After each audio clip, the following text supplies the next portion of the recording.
नमस्कार, माइंडफिट चैनल में आपका स्वागत है।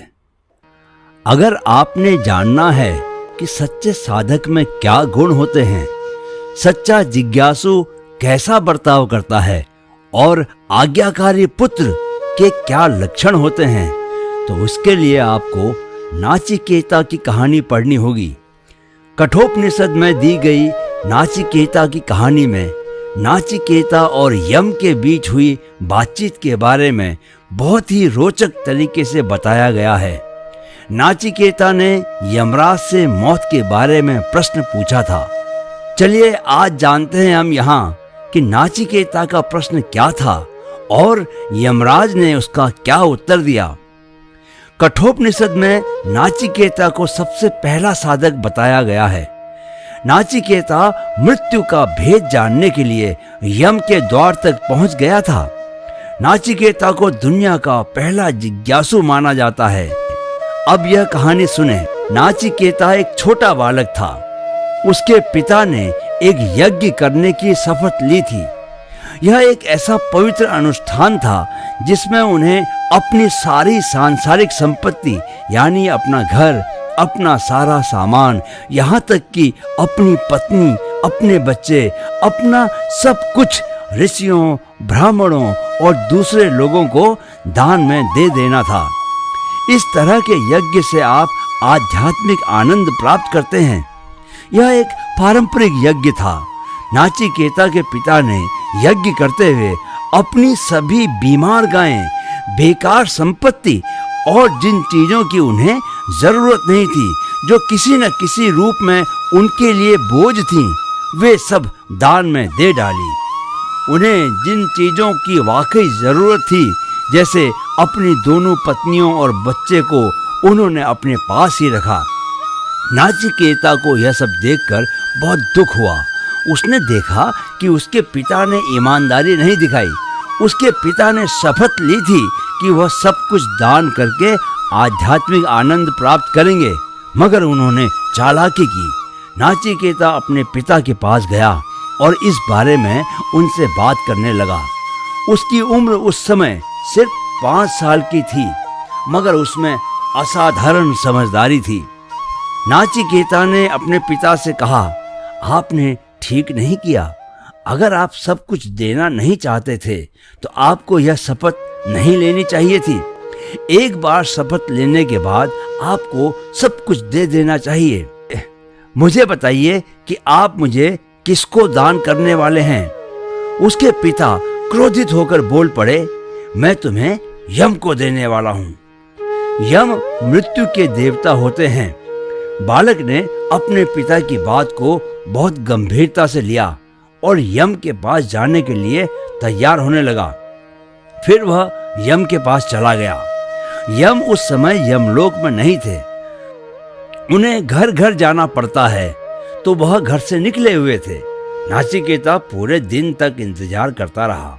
एक छोटा सा बालक भोजन पानी के बिना यम के द्वार पर इंतजार करता रहा। उस तरह का पक्का इरादा रखने वाला 5 साल का बालक, वह सिर्फ ज्ञान चाहता था। 3 दिन बाद यम लौटे तो उन्होंने पूरी तरह थके और भूखे मगर पक्के इरादे वाले इस छोटे बालक को देखा। वह बिना हिले डुले वहां बैठा हुआ था। वह भोजन की तलाश में इधर उधर भी नहीं गया था। वह बस वहां बैठकर यम की प्रतीक्षा कर रहा था। यम इस बालक के पक्के इरादे से बहुत प्रभावित हुए, जो 3 दिन से प्रतीक्षा कर रहा था, वह भी बिना कुछ ग्रहण किए। वह बोले, मुझे यह देखकर बहुत अच्छा लगा कि तुम 3 दिन से मेरा इंतजार कर रहे हो। तुम्हें क्या चाहिए? मैं तुम्हें 3 वरदान देता हूँ। बताओ तुम क्या चाहते हो? नाचिकेता ने तुरंत मृत्यु के रहस्य के बारे में पूछा।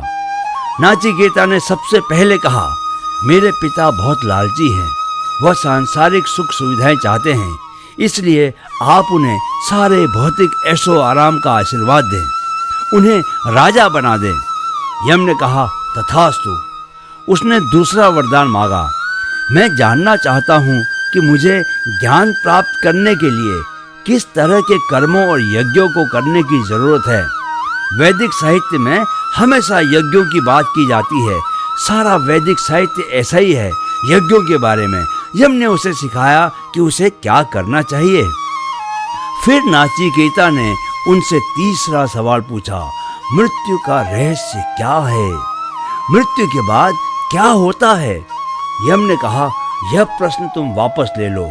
तुम मुझसे और कुछ मांग लो। तुम चाहो तो मुझसे एक राज्य मांग लो, मैं तुम्हें दे दूंगा। मैं तुम्हें धन दौलत दे सकता हूँ। मैं तुम्हें दुनिया के सारे सुख दे सकता हूँ। वो बोलते रहे, तुम मुझे बताओ क्या चाहते हो? तुम मुझसे दुनिया की सारी खुशियाँ ले लो, मगर यह प्रश्न मत पूछो। नाचिकेता ने कहा, इन सब का मैं क्या करूँगा? आप पहले ही मुझे बता चुके हैं कि ये सब चीज़ें नश्वर हैं। मैं पहले ही समझ चुका हूँ कि सारे क्रियाकलाप, लोग जिन चीज़ों में संलिप्त हैं, वे सब अर्थहीन हैं। वह सिर्फ दिखता है, वह हकीकत नहीं है। फिर मुझे और धन दौलत देने का क्या लाभ? वह तो मेरे लिए सिर्फ एक जाल होगा। मैं कुछ नहीं चाहता, आप बस मेरे प्रश्न का उत्तर दीजिए। यम ने इस सवाल को टालने की हर संभव कोशिश की। वह बोले, देवता भी इस प्रश्न का उत्तर नहीं जानते, मैं तुम्हें नहीं बता सकता। नाचिकेता ने कहा, अगर ऐसा है, अगर देवता भी इसका उत्तर नहीं जानते और सिर्फ आप जानते हैं, तब तो आपको इसका उत्तर देना ही होगा। जब आप नाचिकेता की तरह होते हैं तो आपको किसी मार्ग की जरूरत नहीं होती, सब कुछ यही मिल जाता है। उसने अपनी जिद नहीं छोड़ी। यम एक बार फिर उसे वहां छोड़कर महीनों के लिए घूमने चले गए। वह किसी तरह सिर्फ इस बालक से पीछा छुड़ाना चाहते थे, मगर बालक कई महीनों तक वहीं डटा रहा। कहा जाता है कि यम के द्वार पर ही उसे पूर्ण ज्ञान की प्राप्ति हुई। उसे अस्तित्व के सारे प्रश्नों के जवाब मिल गए और उसने खुद को विलीन कर दिया। वह प्रथम जिज्ञासु था, इसलिए हमेशा उसे एक आदर्श की तरह प्रस्तुत किया जाता है। उस तरह का पक्का इरादा रखने वाला 5 साल का बालक जो किसी भी तरह के सांसारिक लालच में नहीं पड़ा। वैसा जिज्ञासु अगर कोई हो तो उसे भी वह परम सत्य मिल सकता है। जब आप नाचिकेता की तरह होते हैं तो आपको किसी मार्ग की जरूरत नहीं होती, सब कुछ यही मिल जाता है, कहीं जाने की जरूरत नहीं होती। महर्षि रमण ने मैं कौन हूँ पूछते हुए ही परम सत्य को जान लिया था। जानने की इच्छा इतनी प्रबल और शक्तिशाली होनी चाहिए कि ईश्वर आपसे दूर न रह सके और दिव्यता आपको नज़रअंदाज न कर पाए। ऐसा नहीं है कि दिव्यता हमें नज़रअंदाज करने की कोशिश करती है, मगर हमारा मन और अहम लाखों अलग अलग तरीकों से वास्तविकता पर पर्दा डालकर उसे हमारी आंखों से ओझल करने की कोशिश करते हैं। उनके बहकावे में ना आए। सत्य को जानने की राह में अगर चलना है तो नाचिकेता जैसी जिज्ञासा लेकर चलें। सत्य को आपके सम्मुख उद्घाटित होना ही पड़ेगा। आपके चाहने में इंटेंसिटी यानी तीव्रता होनी चाहिए। चाहे आप कर्म के पथ पर चलें या ज्ञान के पथ पर, क्रिया के पथ पर चलें या भक्ति के पथ पर, आपकी तीव्रता ही आपको इन रास्तों पर आगे बढ़ाती है, न कि खुद ये रास्ते है। बस यह ध्यान में रखें कि अगर आपको खुद को रूपांतरित करना है तो आपको अपना 100% देना होगा। उड़ान तो तभी संभव है। यह ऐसा ही है जैसे हम आधे मन से प्रेम नहीं कर सकते। प्रेम में होने का मतलब है पूरा होना। आप यह कैसे कह सकते हैं कि आप किसी को सिर्फ 80% प्यार करते हैं? इससे आपका काम चल सकता है, पर माफ कीजिए, यह आपका रूपांतरण नहीं कर सकता। नाचिकेता हवा में विलीन हो गया। वह उसका रूपांतरित होना था। उसने ज्ञान को पूरा पाने की चाह की थी।